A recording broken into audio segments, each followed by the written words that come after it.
ಇವತ್ತು ಮಾಡೋ ಪ್ರಯೋಗ ಏನಂತಂದ್ರೆ ವಿಸ್ಕಾಸಿಟಿ ಅಂತ. ಎಲ್ಲಿ ಬೇರೆ ಬೇರೆ ಲಿಕ್ವಿಡ್ ಸಾಂದ್ರತೆ ಬೇರೆ ಬೇರೆ ಇರುತ್ತೆ ಹೌದಾ, ಡೆನ್ಸಿಟಿ. ಆಮೇಲೆ ಈಗ ಯಾವ್ದು ಭಾರವಾಗಿರುತ್ತೋ ಅದು ಕೆಳಗಡೆ ಕೂತ್ಕೊಳ್ಳುತ್ತೆ, ಯಾವ್ದು ಸ್ವಲ್ಪ ಹಗುರವಾಗಿರುತ್ತೋ ಮೇಲ್ ಬರುತ್ತೆ, ಹಂಗೆ ಹಗುರವಾಗಿರೋದೆಲ್ಲ ಮೇಲ್ಗಡೆ ಬರ್ತಾ ಹೋಗುತ್ತೆ. ಈಗ ಫಾರ್ ಎಕ್ಸಾಂಪಲ್ ಫಸ್ಟ್ ನಾನು ಈ ಒಂದು ಇದೇನಂತಾರೆ ಟೆಸ್ಟ್ ಟ್ಯೂಬ್, ಇದೇನು ಬೀಕರ್. ಈ ಟೆಸ್ಟ್ ಟ್ಯೂಬ್ ಅಲ್ಲಿ ನಾನು ಬೀಕರ್ ಇಂದ ಫಸ್ಟ್ ನೀರ್ ಹಾಕ್ತಾ ಇದ್ದೀನಿ ಹೌದಾ. ನೀರು ಕೆಳಗಡೆ ಇದೆ ಇವಾಗ. ಈಗ ಇದಕ್ಕೆ ಏನಿದು ಶಾಂಪೂ. ಈ ಶಾಂಪೂ ಅಂದ್ರೆ ಇದು ಬರೀ ಸನ್ಸಿಲ್ಕೆ ಆಗ್ಬೇಕಂತಲ್ಲ, ನಮ್ಮ ಮನೇಲಿ ಯಾವ ರೀತಿ ಅಂತ ತಗೊಂಡಿದ್ದೀವಿ. ನೀವು ಬೇರೆ ಶಾಂಪೂನು ಹಾಕ್ಬೋದು.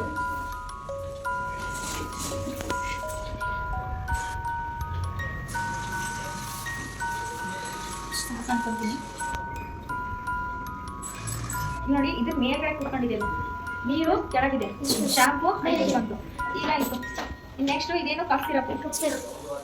ಓಕೆ, ಕೆಂಪು ಕಲರ್ ಆಗಿದೆ, ಚೆನ್ನಾಗಿ ಕಾಣ್ತದೆ.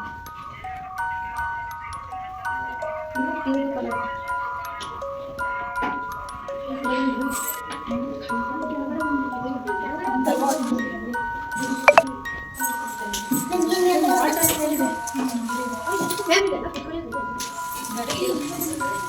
ಸ್ವಲ್ಪ ಟೈಮ್ ಬೇಕಂತೆ. ಈ ಬರ್ಬತ್ತ ಯಾವ್ದು ಯಾವ ಪ್ಲೇಸ್ ತಗೊಂತ ಇದೆ ನೋಡಿ. ಸ್ವಲ್ಪ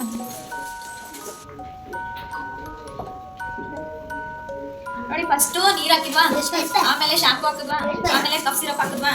ಇವಾಗ ಎಣ್ಣೆದು ಇದ್ರಲ್ಲಿ ಏನಿದೆ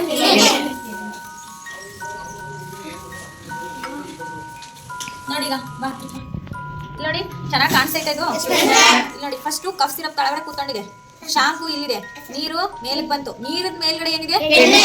ಇವು ಹೆಂಗ್ ಯಾವ ತರ ಕೂತ್ಕೊಂಡಿದ್ದ ಗೊತ್ತಾಯ್ತಾ. ಈಗ ಅವುಗಳ ಯಾವ ತರ ಅವುಗಳ ಡೆನ್ಸಿಟಿ ಅಂದ್ರೆ ಅದ್ರ ಸಾಂದ್ರತೆ, ಅದು ಭಾರ ಎಷ್ಟಿರುತ್ತೋ ವಿಸ್ಕಾಸಿಟಿ, ಅದ್ರ ಡೆನ್ಸಿಟಿ ಆದ್ರ ಮೇಲೆ ಅವು ಏನಾಗಿರುತ್ತೆ ಕೂತ್ಕೊಂಡಿದೆ. ಡೆನ್ಸಿಟಿ ಅಂದ್ರೆ ಏನು, ಸಾಂದ್ರತೆ, ಕನ್ನಡದಲ್ಲಿ ಸಾಂದ್ರತೆ ಅಂತ ಹೇಳ್ತೀವಿ. ಈಗ ಇದ್ರಲ್ಲಿ ಎಷ್ಟು ಇದು ಸಾಂದ್ರತೆ ಹೊಂದಿರುತ್ತೋ, ಎಷ್ಟು ಜಾಸ್ತಿ ಸಾಂದ್ರತೆ ಹೊಂದಿರುತ್ತೋ ಅದು ಕೆಳಗಡೆ ಕೂತ್ಕೊಳ್ಳುತ್ತೆ. ಆಮೇಲೆ ನೆಕ್ಸ್ಟ್ ಶಾಂಪೂವಿನ ಸಾಂದ್ರತೆ ಸಿರಪ್ ಸಾಂದ್ರತೆಗಿಂತ ಸ್ವಲ್ಪ ಕಡಿಮೆ ಇದೆ ಹೌದಾ. ಆಮೇಲೆ ಅದು ಮಧ್ಯದಲ್ಲಿದೆ. ಆಮೇಲೆ ನೀರು ಅದಕ್ಕಿಂತ ಸ್ವಲ್ಪ ಕಡಿಮೆ ಇದೆ. ಅದೇ ಎಣ್ಣೆ ಏನಾಯ್ತು, ಎಲ್ಲರಿಗಿಂತ ಕಡಿಮೆ ಸಾಂದ್ರತೆ ಹೊಂದಿರೋದು, ಅದಕ್ಕೆ ಅದು ಫುಲ್ ಮೇಲಕ್ಕೆ ಕೂತ್ಕೊಂಡಿದೆ. ಗೊತ್ತಾಯ್ತಾ. ಇದು ಯಾವ ಒಂದು ಪ್ರಯೋಗ, ವಿಸ್ಕಾಸಿಟಿ ಅಂತ ಹೇಳ್ತೀವಿ. ಇದು ಸಾಂದ್ರತೆಗೆ ರಿಲೇಟೆಡ್ ಒಂದು ಪ್ರಯೋಗ. ಗೊತ್ತಾಯ್ತಾ ಎಲ್ಲರಿಗೂ.